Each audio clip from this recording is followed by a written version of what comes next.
Greetings, YouTube. Let's see, can you hear me? One, if you can hear me. Let's see.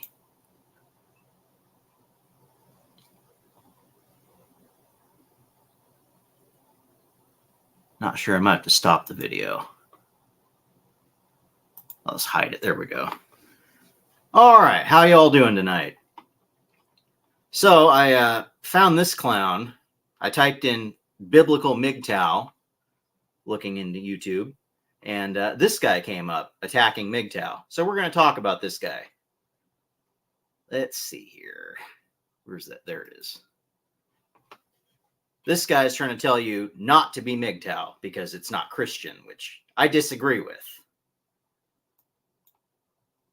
Some men will remain single even though they want to be married one day. But that's a different topic than what I'm talking about in this video. I'm talking to the idea of intentionally pursuing singleness and intentionally trying not to get married. Additionally, So you mean celibacy potentially? I'm talking to Christian men in this video. So if you're not a Christian man and you don't believe the Bible and it's not your desire to actually follow what the scriptures say, I'm sure you and I are going to disagree a lot in this video because I am those things, and yet I disagree with you a lot in this video. we're coming from two different perspectives. You're guiding. Not really. Now, I should have saved this as the thumbnail. Shit, this funny face he's making here. I don't see how MGTOW and Christianity are not compatible. I'm not sure why he's saying that they aren't compatible. Yeah, you can be not Christian and be MGTOW because MGTOW is a lifestyle philosophy, not unlike Stoicism, not unlike nihilism. You can be those things and be a Christian because Christianity is a religion. Go on. Objective is to please yourself. And my goal and Christian men's goal when we're not walking in the sin nature is to please God. So if you're just thinking of it from a worldly perspective, again, you're going to disagree with me. So I'm not concerned. And how do modern women look at it? Do they look at it from I'm going to be godly and please God and do what the Bible says? Or do they look at it from a worldly perspective? Go on. Concerned with that type of person, that type of man. I'm not making this video for that type of person. So you can avoid arguing in the comments. Feel free if you want to, but not going to engage with that. Rather, I'm going to be talking to Christians. So anyone who challenges your point of view, you're not going to engage them. Gotcha. I see. Christian men who believe the Bible and want to please God. And check and check. So, okay, you're speaking to me. Go on. To those men, here are 7 reasons that you should probably not intentionally pursue singleness. Number 1, men should not pursue singleness as a solution to a sin-saturated culture. In my first video on... So why is that not an option, sir? Why should men not refrain from engaging in a rigged game? If we're living in a degenerate culture, why would you want to perpetuate that culture and participate in it? I'm a little confused there. On this channel called 6 Things Men Need to Thrive In to Be a Successful Man.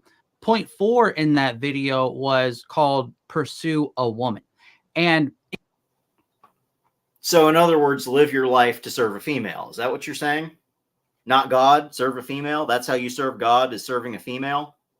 Is that what you're saying? You're not validated as a man unless you have a female? Is that what you're saying? Because that sounds like what you're saying. You can see why this took me all day to get through this video, because every time he would say like 5 seconds worth of bullshit, I was responding out loud. I was arguing with the video. It took me hours to get through this. So this is going to be some good content. Got a roast. This is a roast here, guys. I got a roast for you. In that point, I talked about some of the pros and cons to the MGTOW movement. Okay, first of all, if you're going to attack something, can you at least maybe learn its name? It's not MGTOW. That sounds like a gun club. That sounds like we're gonna do a mag dump. That's what that sounds like. That doesn't sound like what it is. MGOT is not pronounced MAGTOW. Get that figured out. If you're going to attack something by name, at least figure out the name of it.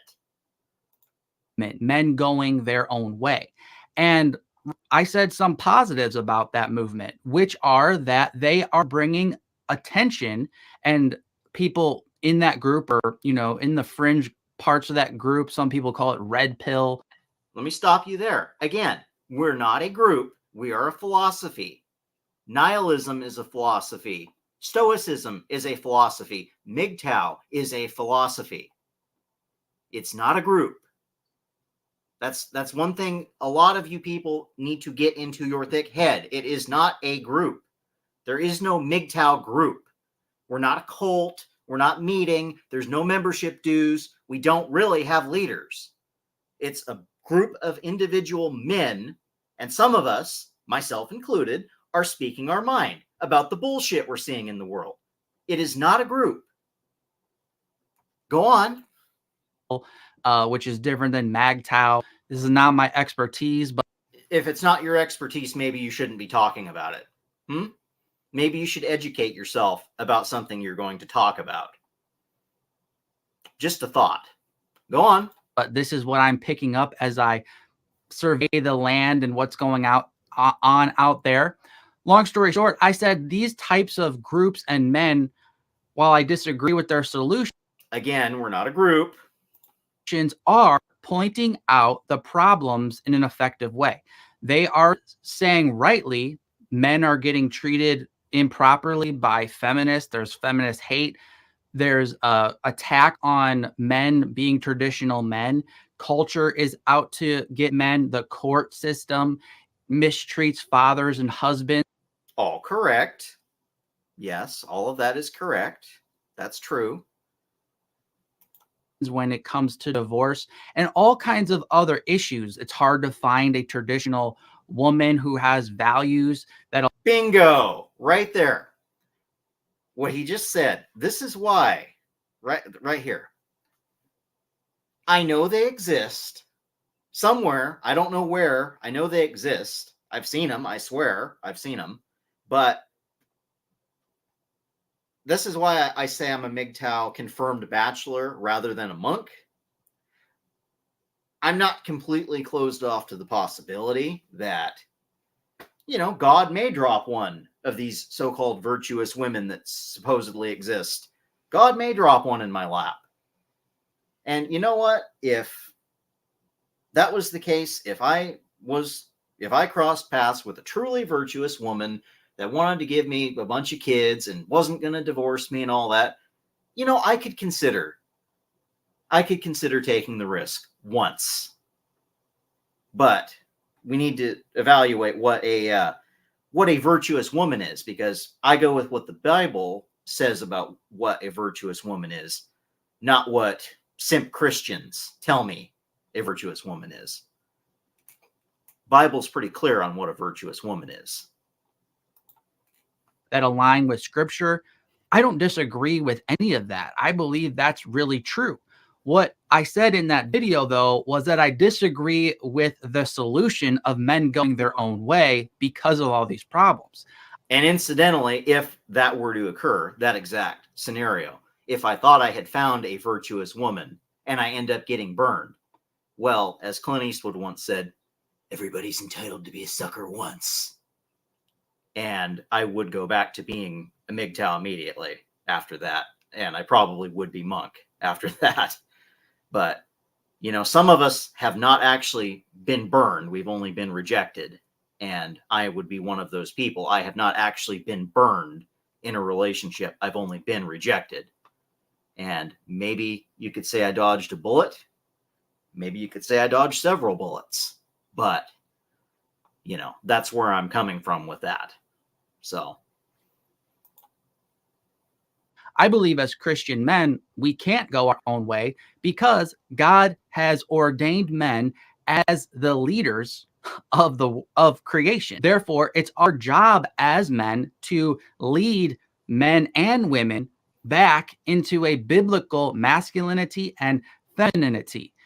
Wow, it sounds like this guy must have well, I don't think he read the manifesto, but he sure describing what the manifesto says. I don't think he's probably ever heard of the manifesto, but go on. Just because culture's crazy, just because it's seeping into the church and men and women are getting affected and they don't know their biblical roles anymore. That's an understatement. Yeah, we don't know our roles anymore, huh? Like men are supposed to lead, women are supposed to be after us, and, children after them. It's God, then men, then women, then children. That's biblically correct. But that's not how our society is run currently. Currently, it's the government, then women, then children, then men, and then God is way down here somewhere. That's currently the way our society is set up. As a Christian man, my solution can't be, well, I'm going to just abandon everybody and just do my own thing. As a follower of Christ who is called to make disciples of Jesus Christ, we are called to address the sin issues that are affecting God's people. Now, people then ask, well, what do you do? How do you do that? That sounds like a big topic. Well, it is a big topic. I'm not going to fully. And this guy's solution to how do you address all these problems is just go on and get married. That's his solution. Just go on and get married and trust God's going to send you the right woman. But go on. Get into how you can lead people back into biblical and masculinity and femininity. That requires a whole nother video, really a whole book in and of itself. But hi, get out of here. Just last year, my mother, sister, and grandmother had to flee Ukraine amidst the conflict. No money for Ukraine. Bye. If I was going to summarize it and give you an answer, the way that isn't it nice to be monetized, buddy? That that your message is so milquetoast, what you're saying, that YouTube will put ads on your video and you'll get money. Must be nice. I wouldn't know what that's like. I would not necessarily accept ads on my content, just since I can't control the ads that are going to be aired. It could be ads like that asking for money for Ukraine, which I don't support. Go on.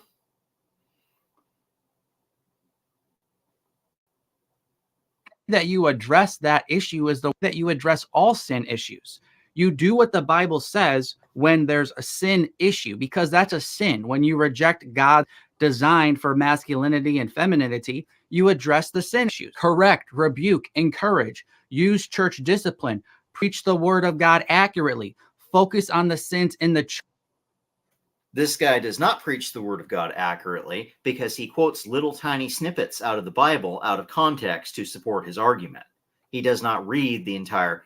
Now, in fairness, I have not actually checked his channel out very much. Maybe he does read entire chapters on here.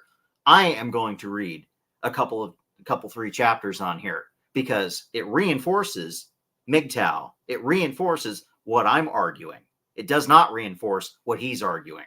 In fact, he's going to quote 1 Corinthians chapter 7 on here, but he's only going to quote the first 2 parts of it, the first 2 sentences, passages, whatever you want to say, of it. I'm going to read the whole thing, and I'm going to explain how it actually supports MGTOW. It doesn't support his point of view. The church and not the sins in the world. Pray for the Holy Spirit's conviction, lead by example, and so on. So point 1 of why you shouldn't go your own way and why you shouldn't just pursue singleness because the culture is so crazy, that's just not a biblical category for dealing with sin in the lives of people and culture. Number 2, the biblical call to singleness is given to a very small minority of men, and the motivation for that call is rooted in ministry. So one rebuttal to... Okay, and who are you to say what qualifies as ministry? If I prevent one man from ending his own life, is that not ministry? If I say something about this clown world we're living in, and some dude who is thinking about ending it decides to start laughing at what I said and decides, you know what, maybe I'll go on. Maybe I'll go on living. Maybe I'll start laughing at Clown World too. Is that not ministry? It seems like that's kind of ministry. To me, that seems like ministry, and it seems important. And it seems like it's not enough dudes that are doing that care about that, because, you know, one man yeets himself every 6 minutes in this country. Also, there's one abortion every second. And I'm trying to reduce both of those numbers. I'm trying to do my part, what little I can with my voice right now. So the comments I made about the MGTOW movement that there he goes again, saying the name wrong. Calm down. Just breathe.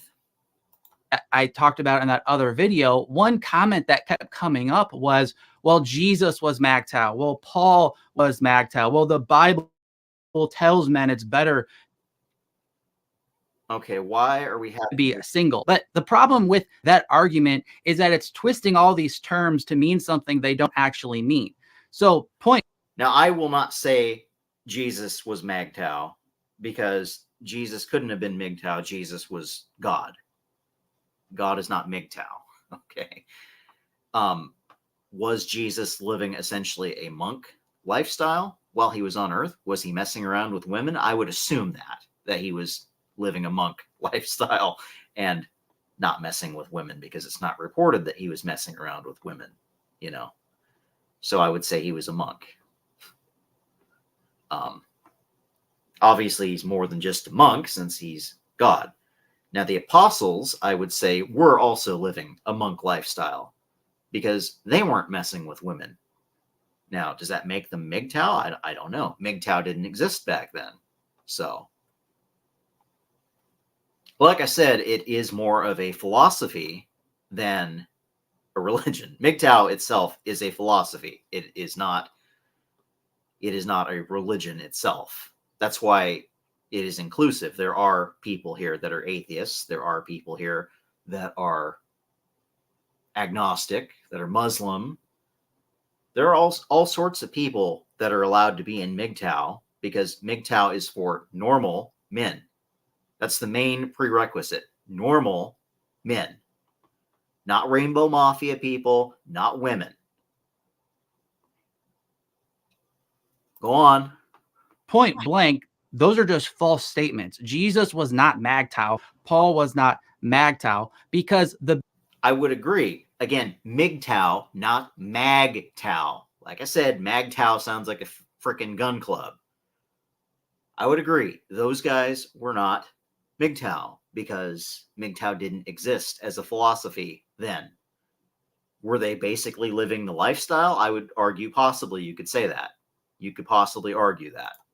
The biblical call to singleness has an entirely different motivation and aim than the motivation that's being expressed through men going their own way due to cultural issues and a lack of traditional women. So when you read, for example, 1 Corinthians 7, it's very clear that Paul's argument for... Now, I'm going to read 1 Corinthians 7, because it totally debunks what this guy is saying. Choosing singleness is not rooted in, let me tell you guys, everything's going to be so bad out there that you should just avoid it. Don't even get involved with women. You know, don't obey God's command to be fruitful and multiply. Don't. You mean God's command to Adam? Okay, last time I checked, I'm not Adam, sir. I'm not Adam. I am not Adam. This command is to Adam and Eve. I am not Adam. And we're supposed to, yes, be fruitful and multiply, fill the earth and subdue it, and have dominion over the fish of the sea and over the birds of the heavens and over every living thing that moves on the earth. Do we human beings not have dominion? Have we not achieved that? Have we not been fruitful and multiplied to the point that you could argue that the world is at capacity? You could argue that. I'm not necessarily going to argue that. I think that there is potentially room, if we got a little bit better at managing stuff, we could have more people. But again, that commandment is directed at Adam. I'm not Adam. That's not even my name. Even if I was named Adam, I'm not that Adam. Okay? Just like, the only time I can find in the Bible where God specifically orders a man to marry a prostitute is Hosea. I'm not Hosea. Okay? That's the only instance in the Bible I can find that God tells a man, "Oh yes, go marry a working girl." That's the only time I'm aware of in the Bible. Maybe I'm wrong, but that's the only time I've been able to find in there. And I'm going to read the first 2 chapters of Hosea when we're done with this guy. Don't fulfill the symbolic representation of Christ in the church like I personally wrote about in Ephesians 5.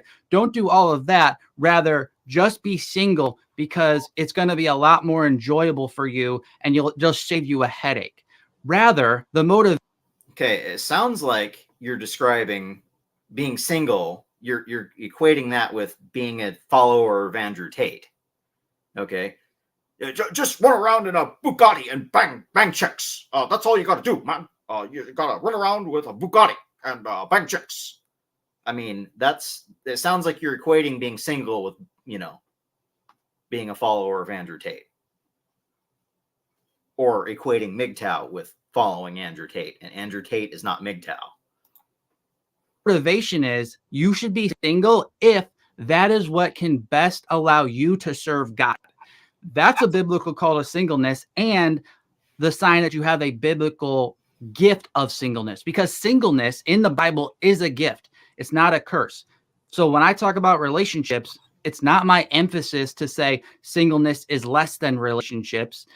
Rather, it's just that this is the calling that I often have been given to help people with relationships. But singleness is a genuine gift in the Bible and a high calling in the Bible. But again, nowhere in the Bible does it say that you should pursue singleness because you've been hurt in the past. You might get hurt. The culture is so bad. These are not biblical motivations for singleness. Again, these are real issues. This is not me denying that there are issues. I'm just saying, as Christian men, we have a better solution than just going our own way. And what's the better solution? You're just going to tell us. What's the better solution? Is it just go get married just because? Go get married because reasons? Because I say so? Really? What's the better solution? Just abandoning relationships. Marriage was created. Men didn't abandon relationships. That was women's doing. Created by God, not the government. To forsake God's ordinance of marriage because of government and cultural interference is a sign you respect man's power more than God's power. Now, perhaps... Oh, brother. This is somebody. This guy is in for a rude awakening if his wife ever decides that she's going to divorce scrape him, because this guy, yeah. Perhaps Christians need to start having a larger conversation of the slippery slope. And I say that because I see a wedding ring on his finger. So I'm assuming this guy is married. I'm assuming he's not just walking around as a single dude with a ring on his finger. That would be kind of odd. In fact, the only dudes I'm aware of that actually do that aren't married, that walk around with a ring on their finger, are pickup artist types. I'm assuming that's not the case here. I'm assuming this dude is married. We've gotten into by involving the government in marriage licenses, all these laws. Maybe we need to have a larger conversation about how to deal with these issues. Like, you're right. We do need to have a larger conversation about all these issues where the government's involved in marriage. And this guy is going to suggest maybe just get a biblical marriage. But the problem with that is, if you simply cohabitate, the government considers you married. It doesn't matter that you didn't get legally married. If you are cohabitating for a long enough period of time, most state governments, most Canadian provinces consider you to be married legally. And at that point, if your wife wants to, she can go ahead and get a divorce from you even though you are not legally married, even though you're only biblically married. If she wakes up one day and goes, I'm not happy, she can walk out the door with cash and prizes. That's a bit of a problem. Go on. Dealing with problems through church discipline, through not needing a government certificate. Yeah, exactly. This guy thinks you can just do it with the church. You just get biblically married through the church, and that somehow you're flying under the radar. That's not how it works. That's not how it works at all. If the government finds out you're living together, they consider it common law. You are married in their eyes, legally. To be married, I'm not making a hard statement one way or the other on that. I'm just saying, yeah, maybe that's a conversation we need to start having. I can just tell you straight up the solution. Yes, and we're having that conversation in MGTOW land. We're having that conversation over here in the manosphere. However, is not to just abandon God's biblical call to marriage, his ordinance of marriage. Marriage is God's designed symbolic representation of Christ's love for the church and the church's love for Christ. It is. Is that why none of the disciples were married? Not the only way Christians glorify God, but it is a huge way. It sure sounds like it's the only way you glorify God. That Christians glorify God, and to just throw it out is an immense disrespect to God, because he's the one who made it. Don't mix your cultural fears with a pseudo-biblical justification for singleness that is not a true interpretation of biblical singleness. The biblical call and mandate to be fruitful and multiply doesn't just evaporate because we live in, again, directed at Adam, in a sinful culture, and it's going to be difficult to find someone who believes the Bible like you. That has literally been the definition of human history. This is not a unique time in that there are less biblical Christians. There have always been a limited amount of true Christians, but God is always going to preserve his true church. Without true Christians. Also, that's mentioned in Corinthians chapter 7. 1 Corinthians chapter 7 also mentions that, by the way, about being a Christian married to a non-Christian. It mentions that. Men marrying true Christian women who then raise true Christian families.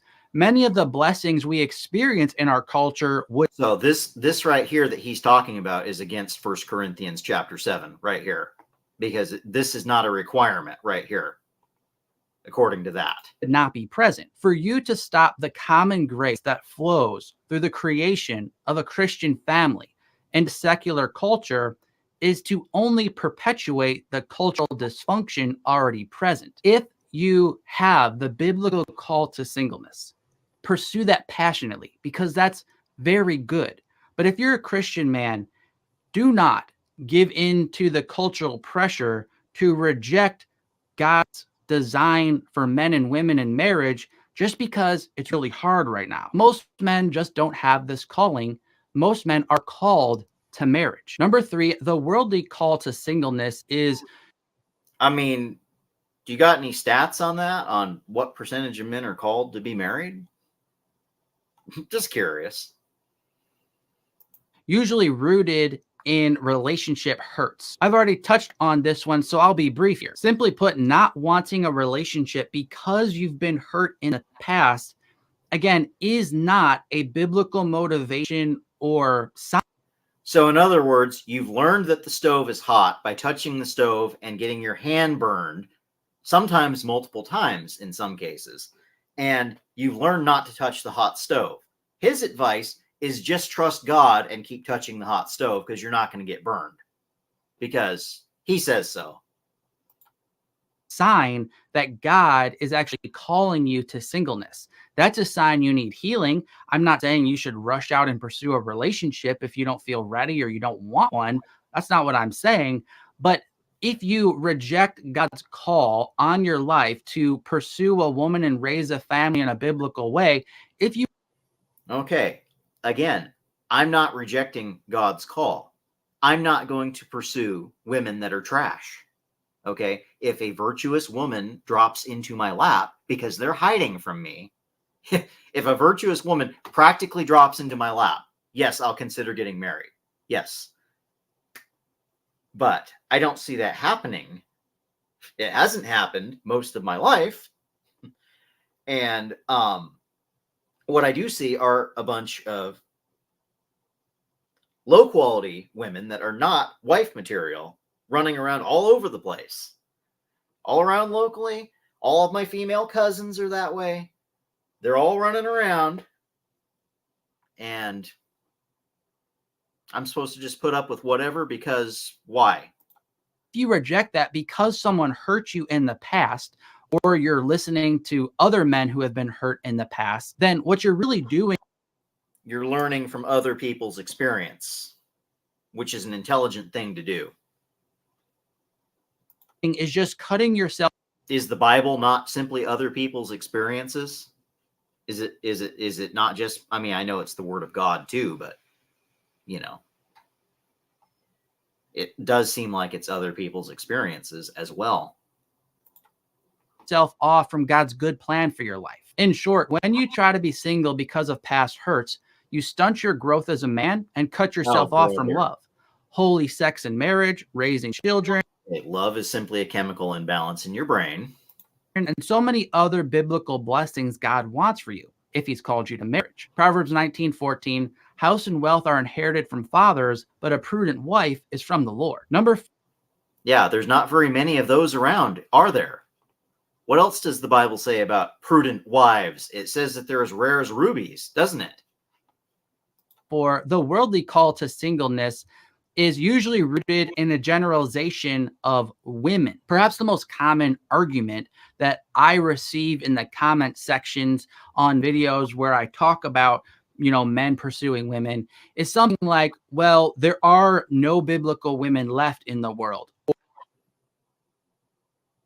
Oh, great. We got an ad again. Wonderful. Can I show you something that kind of messed me up? No. This is a ribbon that represents 100 years. What? And depending on how old you are when you're watching this, Get out of here. Bye. Or, well, all women are feminists. All women just care about is money. Or all. Okay, not AWOLT. EWALT. Enough women are like that. Okay, if somebody hands you a handful of Skittles and let's say there's 5 Skittles and 4 of them are poisoned, are you going to eat that handful of Skittles in the hopes that the one is going to not be poisoned? And, are you going to eat from that handful of Skittles if you know that? No, you're not. That'd be dumb. All women just sleep around when they're young and then they want to settle down with a nice guy once they get older. Again, those are enough of them are like that. Are not untrue statements generally, but you actually see reality and actually agree with it. Okay. Maybe we have a breakthrough here. This is what I call internet logic. Internet logic is when a mass group of people make generalizations about another mass group of people and then apply those generalizations to individual people. So in our case, are groups of people not made up of individuals? Okay. How many girls do I got to see on TikTok out here talking about how to manipulate men, how many bodies they have, all this stuff? How many I've seen thousands just on Manosphere videos that I've seen that have been covered. Probably tens of thousands of girls that are out here talking about their body count, talking about how many abortions they've had, talking about all these crazy things, how many trains they've had run on them, all this kind of stuff. And, other girls see that and think that's normal and they emulate that behavior. So yes, maybe they're not all that way, but enough of them are that way. It's a problem. And then they become born again 304s and they go to church and put on the little trad dress and they get a sucker like you, like this guy. Men. I'm not saying that's the case with him. Maybe he married a virgin. I don't know. Maybe. I don't know enough about this guy. I'm just saying guys that listen to guys like this end up marrying born again 304s. large groups of men congregate on the internet and talk about the problems that they see generally in women. And to be fair to these men, these are generally problems that we can see in women. Many women and many men are godless these days. Many women and men are materialistic in these days. And many women and men are sleeping around in singleness with no thought of their future spouse. Okay, well, at least 30% of men are not sleeping around. Now some of them it's by choice, but a lot of them it's not by choice. But notice the word I'm using here, women or men. It's absurd to say that every woman or man on planet Earth is exactly the same. Yes, women and men are off the rails today, but marriage has nothing to do with women. Biblical marriage is... Excuse me? Marriage has nothing to do with women. Is there a pride flag at your church? Marriage has nothing to do with women? Yeah, marriage is between a man and a woman. Yes, biblically. That's correct. And a woman is part of women. Just as a man is part of men.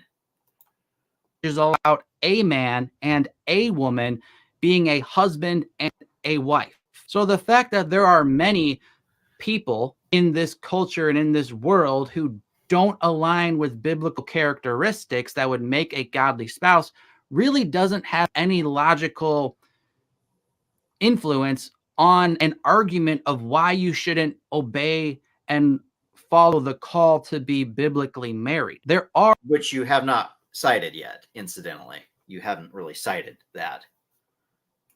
Yeah, you talk about logic. I'm not detecting any logic. I'm just detecting a simp. Simp. That's all I'm detecting. All right, we got any comments?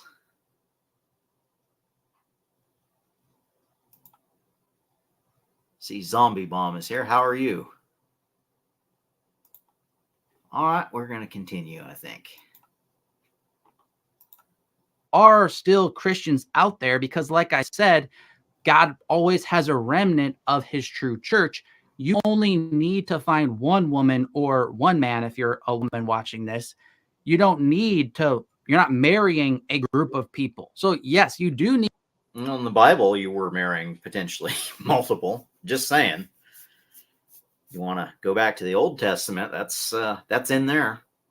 Need to be very careful in the selection process of the woman that you're going to choose to marry one day. And now the problem is there's kind of an imbalance between the virtuous women and the virtuous men. There's kind of, there's quite an imbalance. I wouldn't know exactly what the imbalance is, but like I said, I could have swore I've seen some, but they weren't interested in me, which it's their prerogative. But I can say that I've seen them, and people swear they've seen Bigfoot too. And, that doesn't mean I believe that necessarily. So, yeah, I haven't really found any virtuous women lately. I see a lot of slores running around all over the place. I've got access to that, but I'm not interested in that.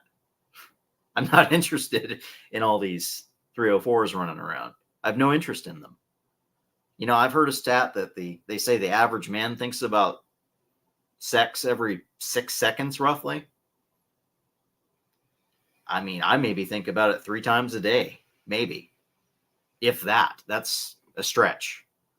So it's kind of liberating not having that thought on my mind.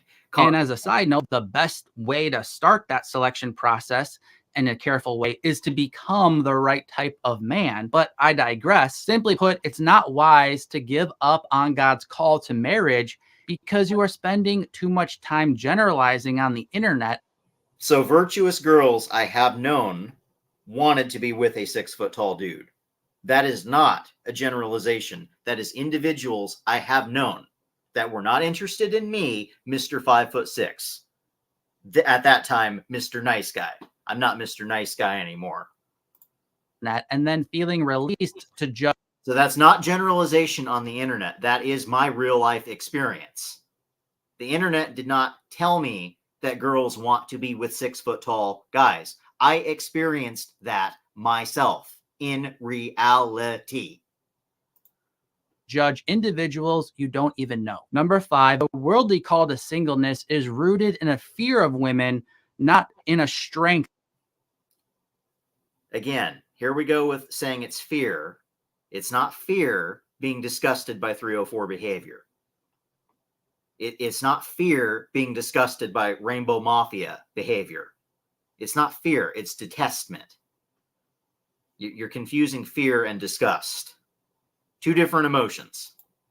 Strength towards women. Continuing with what I talked about in the previous point about internet logic, about this idea of all these women being such a problem and the courts and the culture and all this is such an issue. Therefore, apply all these generalizations to every individual woman you might ever meet. The problem with that also is that it's a fear-based motive. And as Christian men, no, it's a reason and logic-based motive, not a fear-based motive.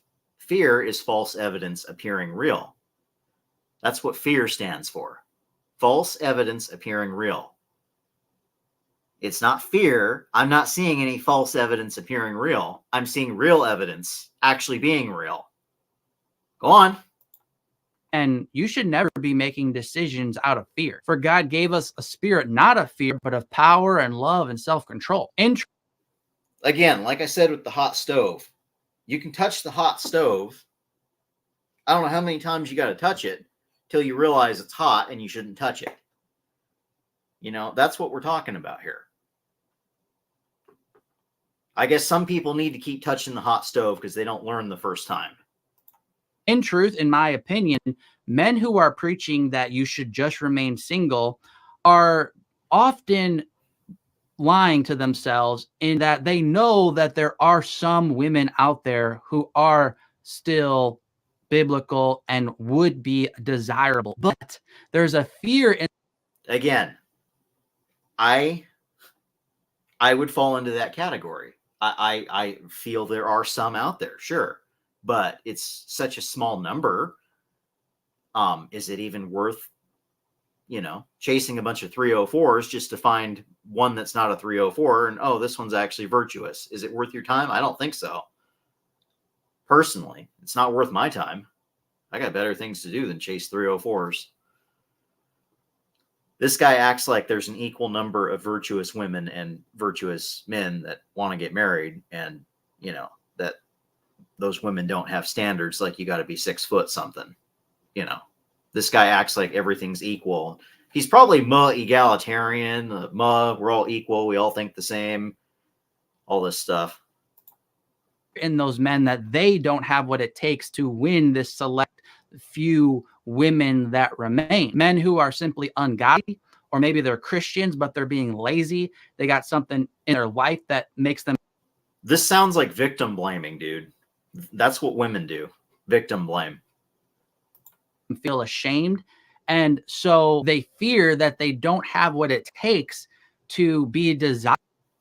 It's not fear. It is knowledge. I know I am not 6'7" Giga Chad. I know that. Okay. I know I'm 5'6". I know that. And I know women generally don't want 5'6". Now, maybe I should just go over to the Philippines, where they're all 4 foot nothing or whatever over there. I would be a giant over there to them. Maybe they would appreciate a 5'6" dude, especially an American dude. Maybe that's where I need to go find a godly woman. I don't know. Because they sure ain't where I am. That's for sure. Desirable to a godly woman. And so I compare it to like when we were boys at recess and we would lose the game and we were really competitive.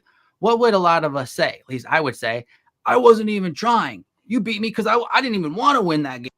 Okay, I can't relate to that. I've always kind of been independent and kind of did my own thing even before I knew that was a thing. I've always been pretty independent. I've always kind of had my own little worlds going on in my head, and I was busy running around doing that. I didn't have time to be playing games. I mean, I did once in a while, but I kind of became more social in high school, but to an extent, but wasn't really team sports guy. That game, I wasn't even trying that hard. You can't lose the game if you don't play the game. Or what did the computer say in what was it, War Games? The computer came to the conclusion that it was a rigged game, that thermonuclear war is not a game you should play because nobody wins. Nobody wins. It's a rigged game. There's no way to win. It's like tic-tac-toe. Nobody wins. So the only winning move is not to play. Go on. Since you want to compare making a life decision to playing games.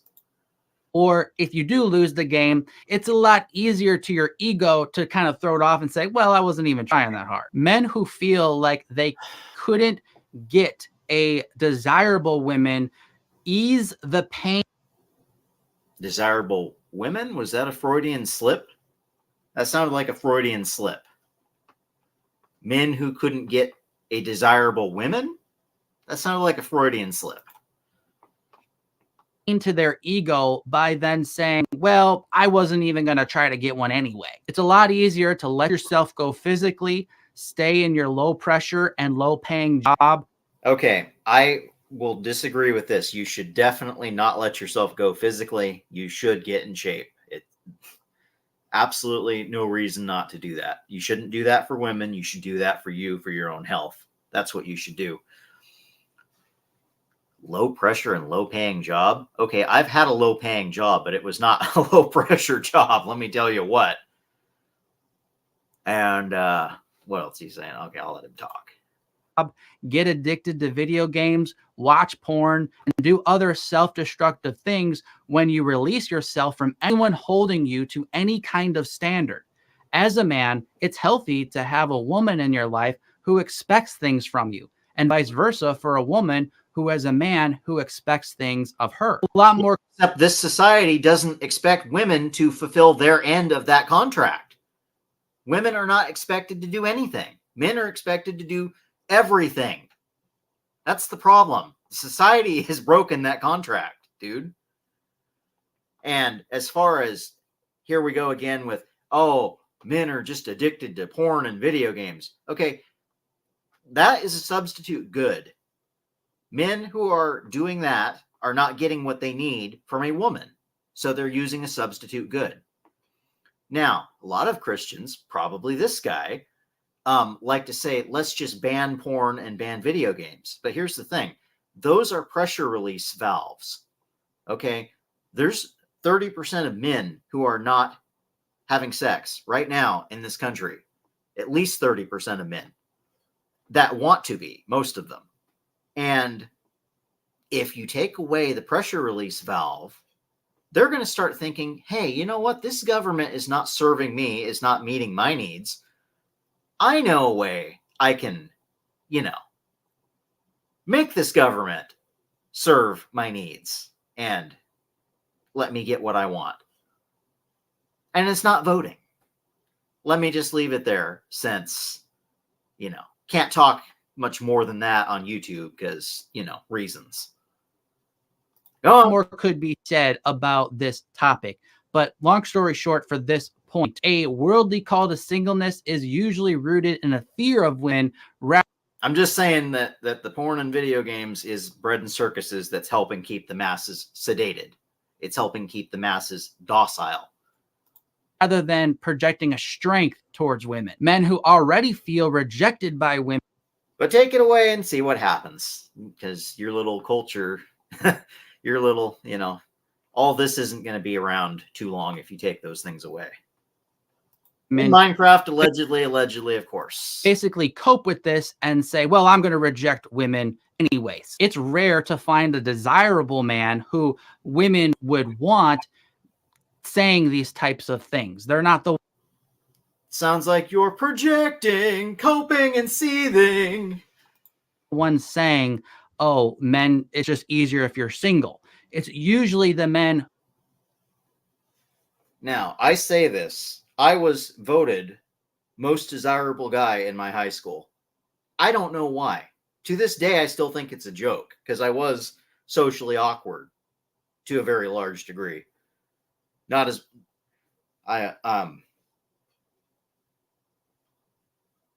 anyway, yeah, I still don't quite understand that. So obviously some of the girls wanted me, but I just didn't know it at the time. Obviously, yeah, it didn't work out.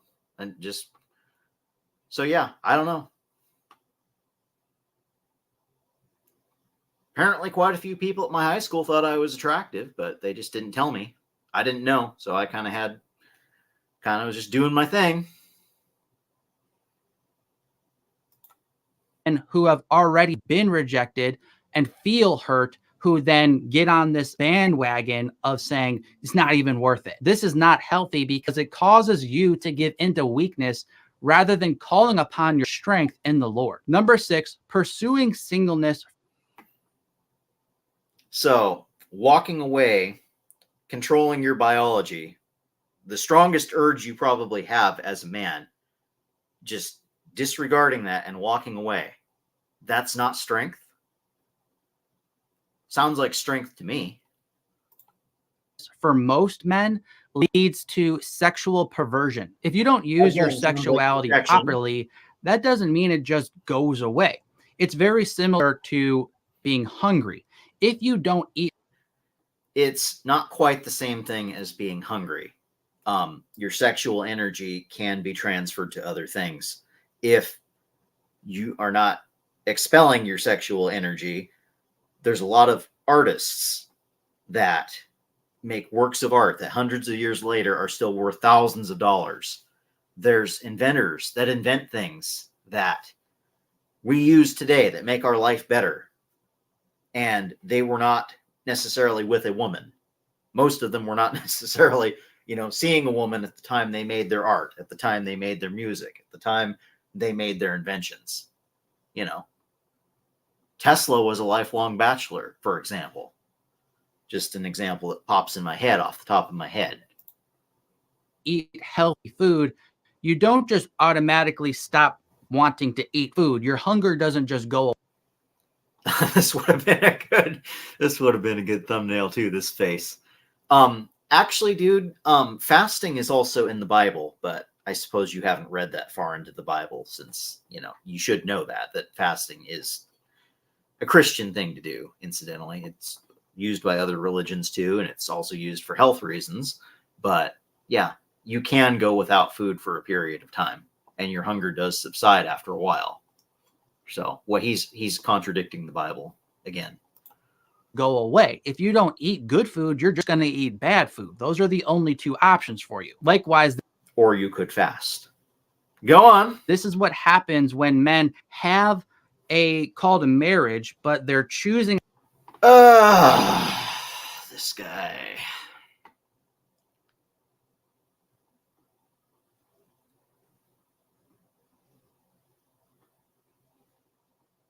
Let's see here.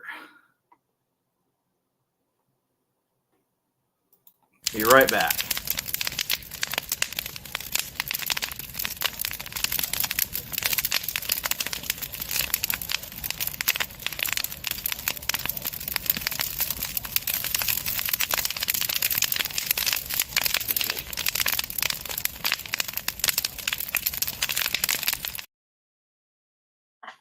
All right.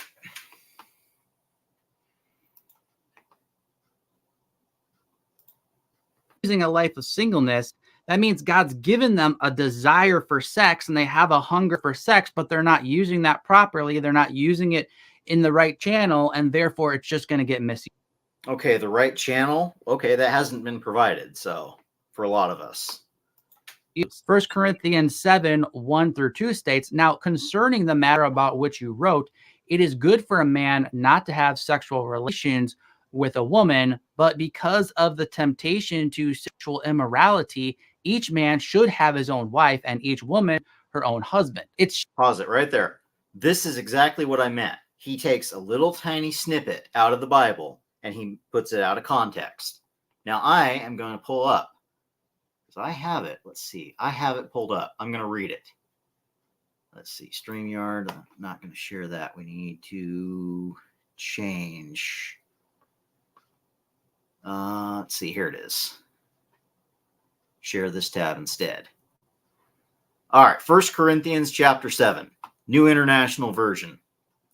Now, for the matters you wrote about, it is good for a man not to have sexual relations with a woman, but since sexual immorality is occurring, each man should have sexual relations with his own wife and each woman with her own husband. The husband should fulfill his marital duty to his wife, and likewise the wife to her husband. The wife does not have authority over her own body, but yields it to her husband.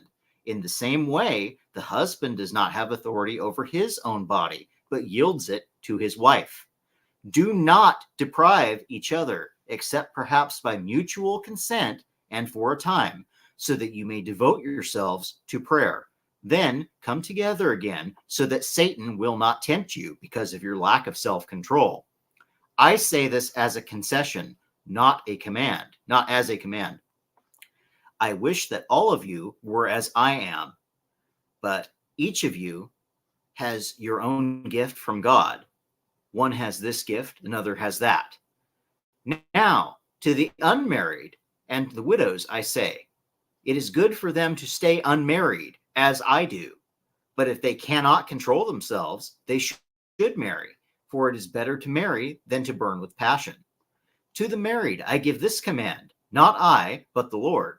A wife must not separate from her husband, but if she does, she must remain unmarried or else be reconciled to her husband. And a husband must not divorce his wife. To the rest I say this, I, not the Lord. If any brother has a wife who is not a believer and she is willing to live with him, he must not divorce her. And if a woman has a husband who is not a believer and he is willing to live with her, she must not divorce him. For the unbelieving husband has been sanctified through his wife, and the unbelieving wife has been sanctified through her believing husband. Otherwise, your children would be unclean, but as it is, they are holy. But if the unbeliever leaves, let it be so. The brother or the sister is not bound in such circumstances. God has called us to live in peace. How do you know, wife, whether you will save your husband? Or how do you know, husband, whether you will save your wife? Nevertheless, each person should live as a believer in whatever situation the Lord has assigned to them, just as God has called them. It is the rule I lay down in all churches. Was a man already circumcised when he was called? He should not become uncircumcised. Was a man uncircumcised when he was called? He should not be circumcised. Circumcision is nothing, and uncircumcision is nothing. Keeping God's commands is what counts. Each person should remain in the situation they were in when God called them. Were you a slave when you were called? Don't let it trouble you. Although if you can gain your freedom, do so.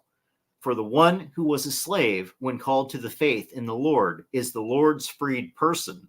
Similarly, one who was free when called is Christ's slave. You were bought at a price. Do not become slaves of human beings. Brothers and sisters, each person, as responsible to God, should remain in the situation they were when God called them. Now about virgins, I have no command from the Lord, but I give a judgment as one who by the Lord's mercy is trustworthy. Because of the present crisis, I think that it is good for a man to remain as he is. Are you pledged to a woman? Do not seek to be released. Are you free from such commitment? Do not look for a wife. But if you do marry, you have not sinned. And if a virgin marries, she has not sinned. But those who marry will face many troubles in this life, and I want to spare you this. What I mean, brothers and sisters, is that the time is short. From now on, those who have wives should live as if they do not. Those who mourn, as if they did not. Those who are happy, as if they were not. Those who buy something, as if it were not theirs to keep. Those who use the things of this world, as if not engrossed in them. for this world in its present form is passing away. I would like you to be free from concern. An unmarried man is concerned about the Lord's affairs, how he can please the Lord. But a married man is concerned about the affairs of this world, how he can please his wife, and his interests are divided. An unmarried woman or virgin is concerned about the Lord's affairs. Her aim is to be devoted to the Lord in both body and spirit. But a married woman is concerned about the affairs of this world, how she can please her husband.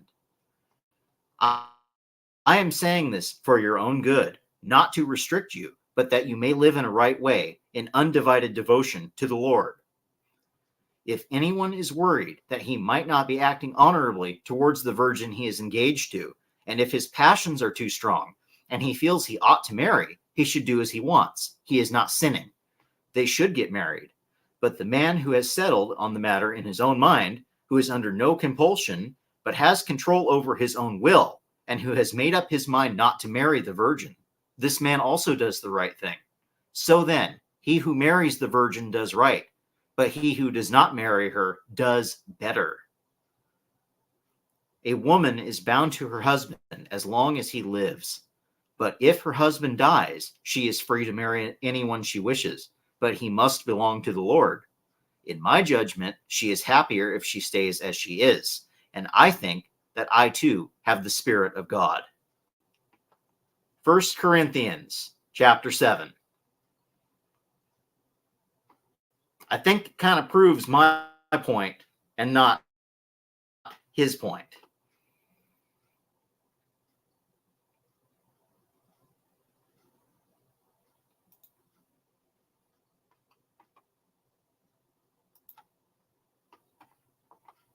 Funny how you read the whole thing in context and it kind of disproves what this guy's trying to say. It's shocking to me how common it is for people to totally misquote this passage. They miss the fact that Paul is quoting what the Misquote it like you're misquoting it, just using a little piece of it and saying that the whole thing supports your argument when the whole thing actually supports my argument. Corinthians wrote to him when he wrote, "It is good for a man not to have sexual relations with a woman." Paul's not saying that himself. In the next verse, he literally corrects them and states the opposite. One of the true biblical signs that you really are called to singleness is that you have a strong self-control when it comes to your sexuality, and you don't have a strong desire to enjoy sex in marriage. Now, I had that when I was younger, but it's kind of been burned out of me. Like I said, if it fell in my lap, but I don't see it falling in my lap. So it's kind of burned out of me. I can't, like I said, I'm not really even thinking that way right now. You express love for your future wife. So I guess this guy would say I'm called to singleness, apparently. A strong sign that you're not called to singleness is if you're struggling with sexual sin, watching porn, masturbating, indulging in premarital sex and whatever other sexual perversions that are out there. If you're struggling with that, you certainly have work. Again, porn is a substitute good because most men would rather be with a woman than actually be with porn. So I'm just saying. Work to do in your heart before you're ready for marriage, but that is a sign that you should actually be pursuing marriage. And to take it a step further, even if you're a Christian man who's actually avoiding those types of temptations and not indulging in those types of sins, but you still have a strong desire to experience sex in a biblical way, in a loving marriage, those are signs that you should be pursuing marriage. As Paul said, I mean, if I was going to experience sex, I would prefer it that way, but it's not a strong desire at this point. But if they cannot exercise self-control, they should marry. For it is better to marry than to burn with passion. So this guy, he's basically describing himself. Apparently, you don't have good self-control, buddy, because Paul's saying that you should only marry if you can't control yourself as a single person. Passion. And number 7, being a husband and a father. It says more about you than it says about me. Father brings immense joy through embracing responsibility and self-sacrifice. Culture has lied to men and told them that freedom means the absence of responsibility. So there's like this myth, like the best life. No, that's not quite accurate. Our culture wants men to have all the responsibility, and it wants women to have all the privileges, women and the government. And remember, the definition of slavery is responsibility with no authority, right? That's the definition of being a slave: responsibility but no authority. And having authority with no responsibility, that's the definition of being in a position of tyranny. So that's, excuse me, very small venti maxing there. That's the position we find ourselves in. Life is to, work from the internet and live on the beach and travel and do all this and basically have no What would be wrong with that? real responsibilities tying you down. This is not biblical freedom. And I'm not saying it's wrong if you have that type of job or you like traveling or whatnot. My point here is that biblical freedom is not the absence of responsibility. True freedom is having the strength to do what you want to do. Slavery in the metaphorical way in the Bible is when you're not able to do what you want. You're a slave to sin. Oh, you mean when your wife puts you on child support and you're a slave to the court? That usury, that's not being a slave. That's not enslaving yourself. And MGTOW out here telling men don't do that because that's the risk that you take. Your wife decides to put you on alimony and child support, you're kind of screwed, and there's not a whole lot you can do about it. And we're just warning guys out here, hey, that might not be the best idea. Keep touching that hot stove. You might not want to do that. Like I said, I read all of Corinthians to you, and it said if you are currently a slave, you should endeavor to stop being a slave. You should endeavor to get your freedom. But if you are not a slave, you should in no way go into a position where you find yourself enslaved. That is what the child support system, that is what alimony, that's what that is. Okay, maybe it's not slavery per se, but if you don't pay it, you go to jail. And is that not slavery? You work for free for the government in jail. That's not indentured servitude, if not slavery. See, I don't think the Civil War was really about abolishing slavery. I think it was more about the government establishing a monopoly on who could be the slave owner. That's what I think the Civil War was more about. It was about abolishing private slavery, because the current prison system very much is like the government running slavery, essentially. That's just my perspective of it.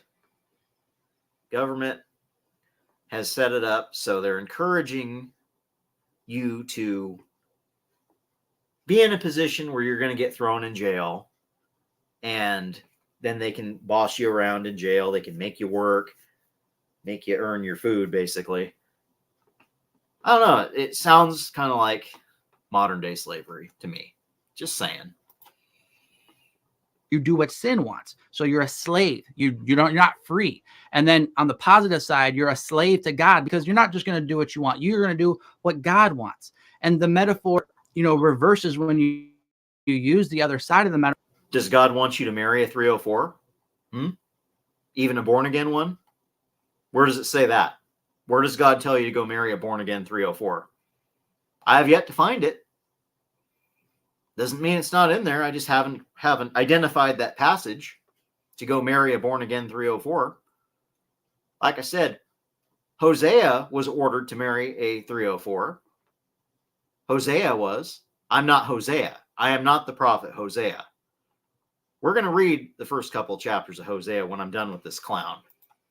The metaphor, you're free because you're not doing what sin wants, and you're free because you are doing what God wants. And this is what you actually want to do. So when you embrace biblical Christ-centered masculinity, there will arise in you a deep desire to take responsibility for the well-being of other people and sacrifice for them.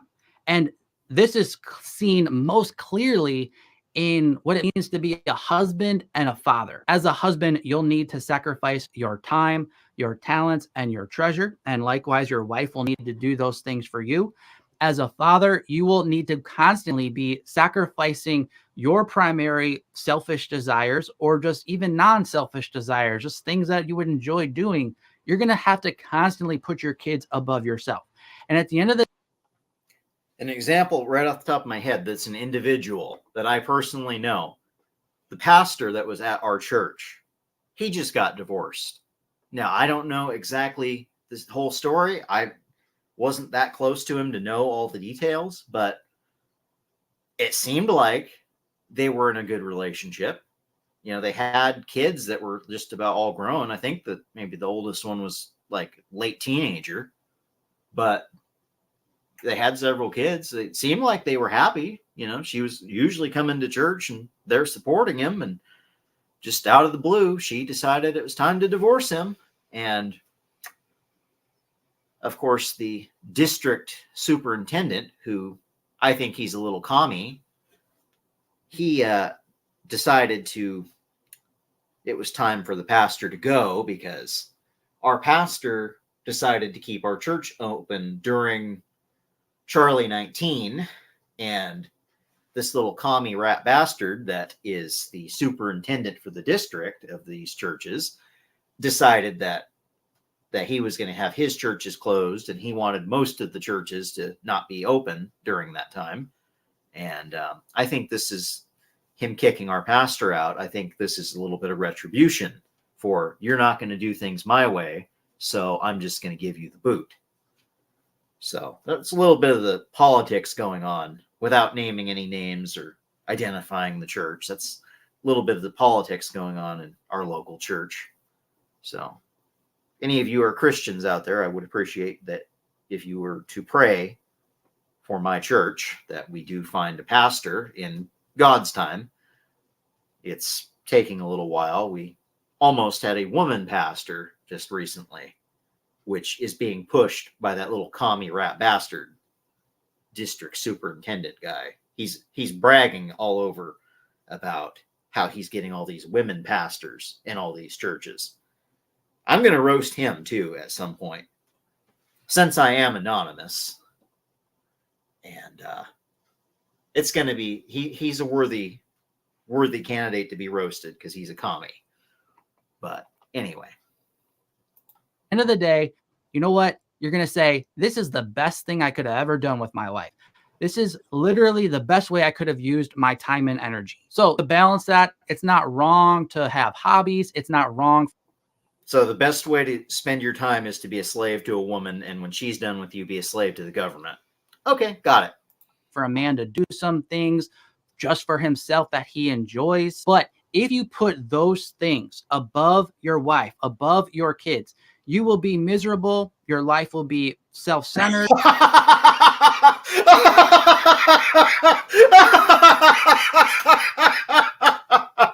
Oh yeah, I'm so miserable, huh? Yeah, I'm having a great time roasting you, dude. I am having a great time roasting you. And you know what? I hope Undead Chronic finds out about this little video you did and decides he's going to roast you, because my little roast of you was a Zippo lighter. Okay, Undead Chronic's going to barbecue you if you come across his attention. And you're just not going to enjoy yourself. The only men who will tell you to avoid marriage and avoid having kids are the men who are currently miserable right now, because misery loves company. Oh, yeah, I've never talked to a godly man who's embraced biblical. Yeah, guys, I'm so miserable, huh? That's why I'm laughing at this clown, because I'm so miserable. Masculinity, sacrificed himself for his wife and his kids, and then at the end of the day said, you know what? I really wish I didn't do that. I wish I didn't sacrifice so much for. I mean, honestly, the only couple I know that's happily married for a long time is my parents. Okay, I don't know any other happily married couples that have been married, very long. I know a lot of couples that are not happily married. A lot of couples that are sexless. There's a lot of sexless marriages out there, which incidentally, 1 Corinthians chapter 7 covered that too, said that that's not right. But yeah, I don't know a lot of married couples that are happy. And, my parents aren't perfect. They argue sometimes, but, they're a pretty good example. But anyway. For my wife and kids. Acts 20 verse 35 says, "In all things I have shown you that by working hard in this way, we must help the weak and remember the words of the Lord Jesus, how he himself said, it is more blessed to give than to receive." For more videos about topics that relate to men from a biblical perspective, I'd love for you to join me on YouTube by subscribing to this channel. I'm Mark from applygodsword.com. Until next time, God bless. Some men will. Okay. So now we are going to, since I mentioned Hosea, we're going to read Hosea. Let's go with this tab.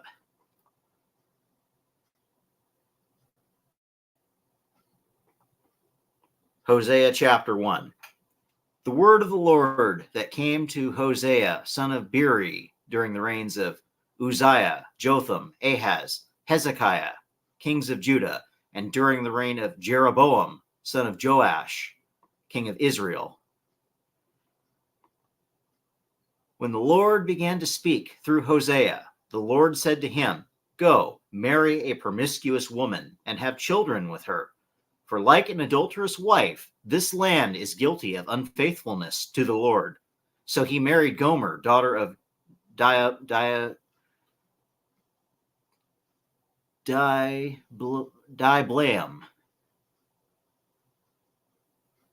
Let's see. I fucked that up. So he married Gomer, daughter of Diblaim, and she conceived and bore him a son. Then the Lord said to Hosea, "Call him Jezreel, because I will soon punish the house of Jehu for the massacre at Jezreel, and I will put an end to the kingdom of Israel. In that day I will break Israel's bow in the valley of Jezreel." Gomer conceived again and gave birth to a daughter. Then the Lord said to Hosea, "Call her Lo Ruhamah, which means not loved, for I will no longer show love to Israel, that I should at all forgive them.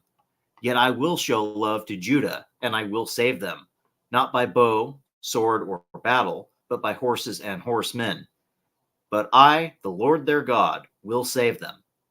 After she had weaned Lo Ruhamah.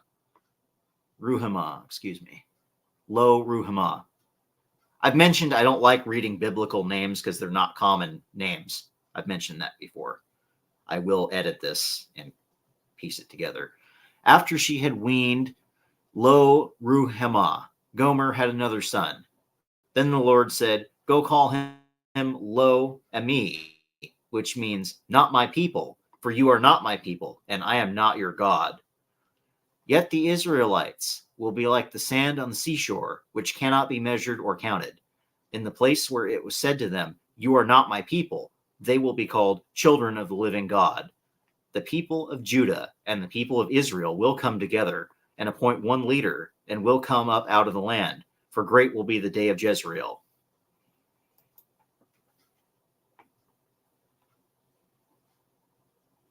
Hosea chapter 2. Say of your brothers, "My people," and of your sisters, "My loved one." Oops, I think I went too far.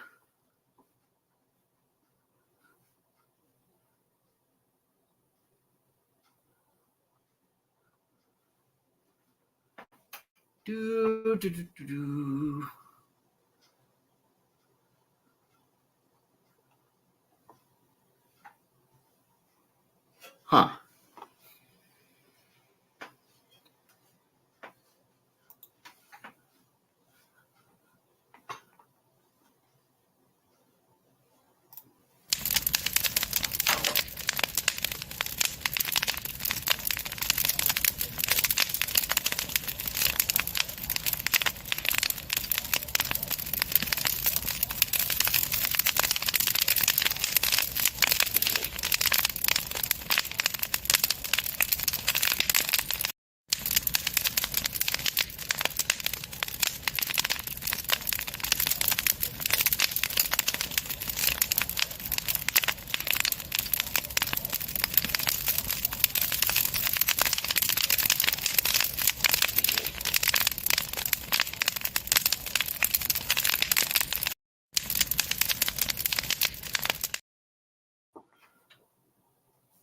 Okay.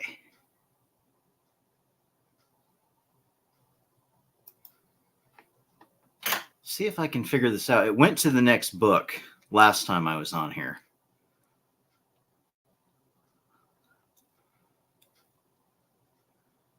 Next chapter, I should say. Is that the right button?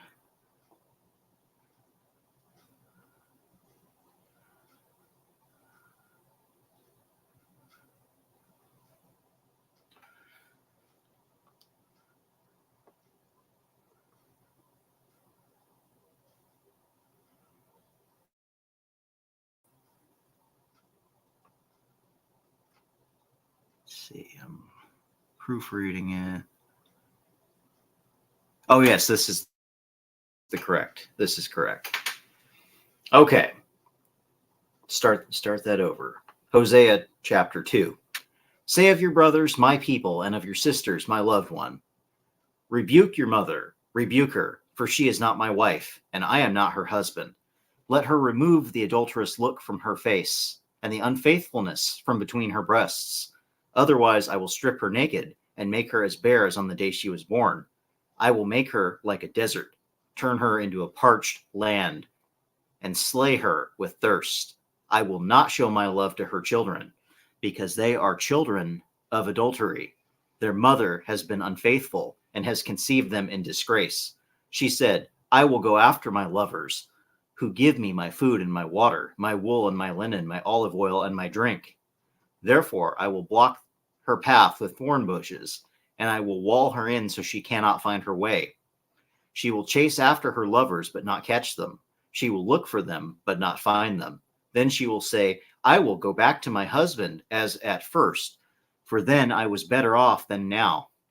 She has not acknowledged that I was the one who gave her the grain, the new wine, and the oil, who lavished her in the silver and the gold, which were used for Baal.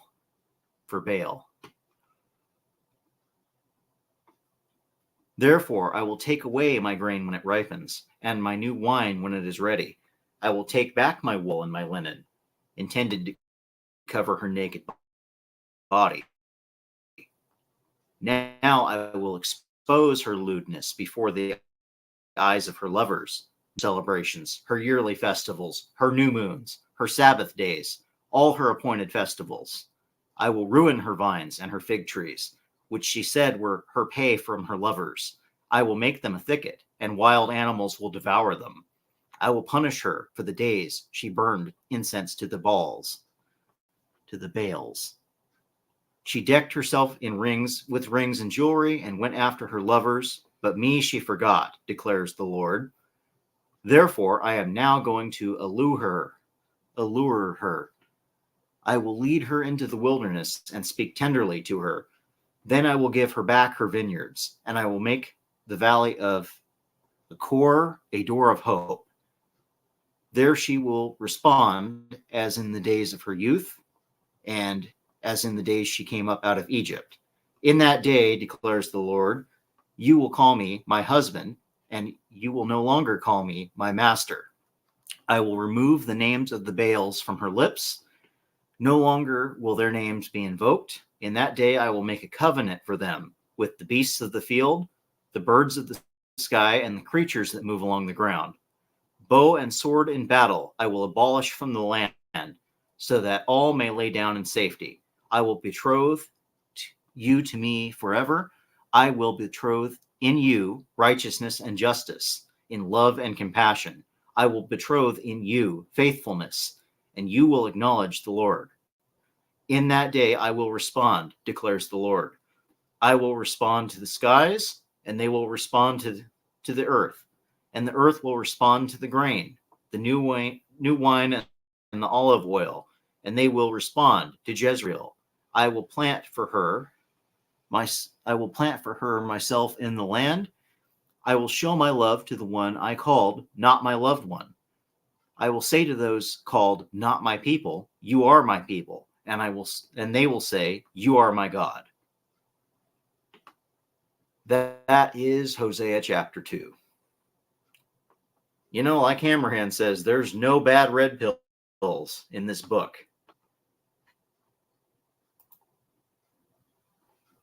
Hammerhand is right about that.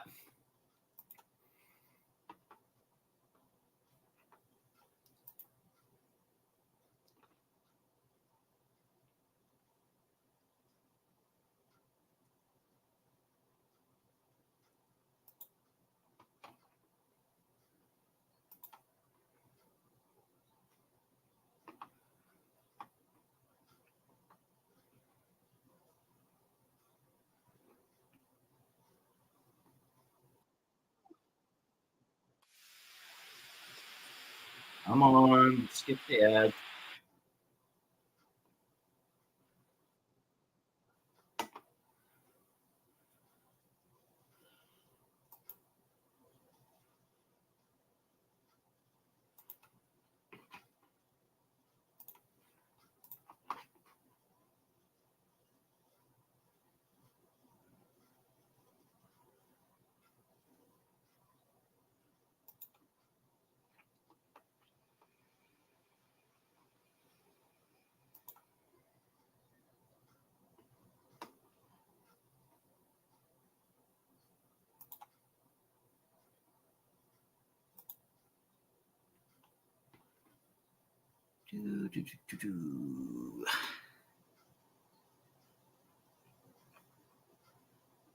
Where is it? There it is.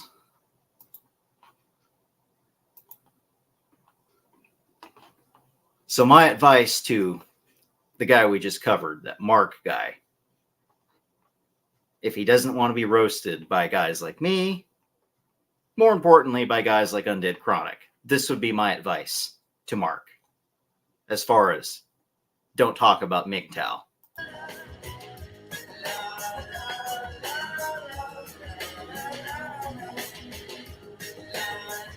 Stay out of my territory.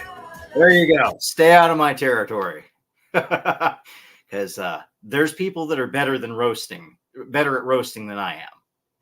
That would be my advice to you, young man, is to stay out of this territory. Or I would say do a little bit more research.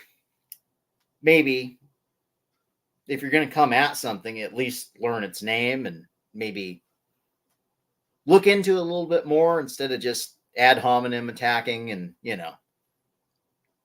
And I know I didn't look into you very deeply. I didn't really follow too much of your content. I just looked up that one video that popped up. So, you know, maybe I should follow my own advice. Anyway, this was another scene I wanted to share. Come on.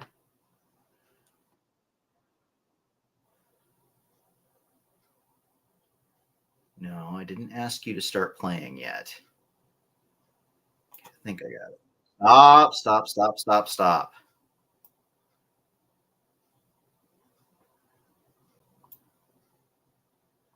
All right, I think. There we go.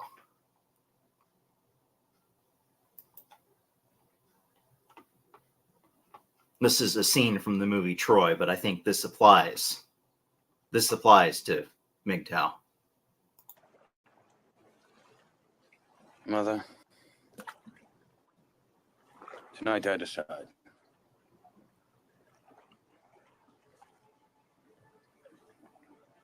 If you stay in Larissa, you will find peace. You'll find a wonderful woman. You'll have sons and daughters, and they will have children. And they will love you.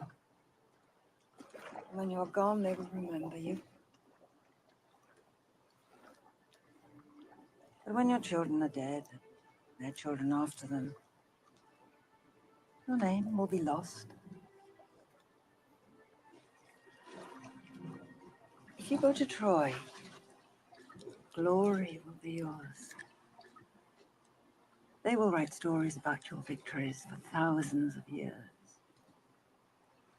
The world will remember your name.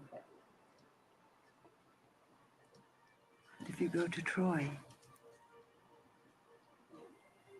you will never come home. For your glory walks hand in hand with your doom. And I shall never see you again.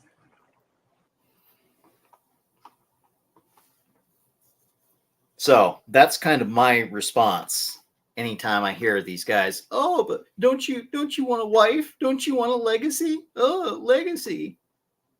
Like Achilles' mother just said, if you do that, maybe you'll be as successful as that. Maybe you'll have a wife that will love you, and children and grandchildren that will all remember and love you. But when they're all gone, your name is going to be gone. So never let that fear of, oh, I'm not going to have a legacy if I don't get married and have kids. Never allow that fear to stop you from pursuing your destiny. Because obviously, Achilles, I don't know if he's actually a real person or just a mythological figure, but we're still talking about him thousands of years later.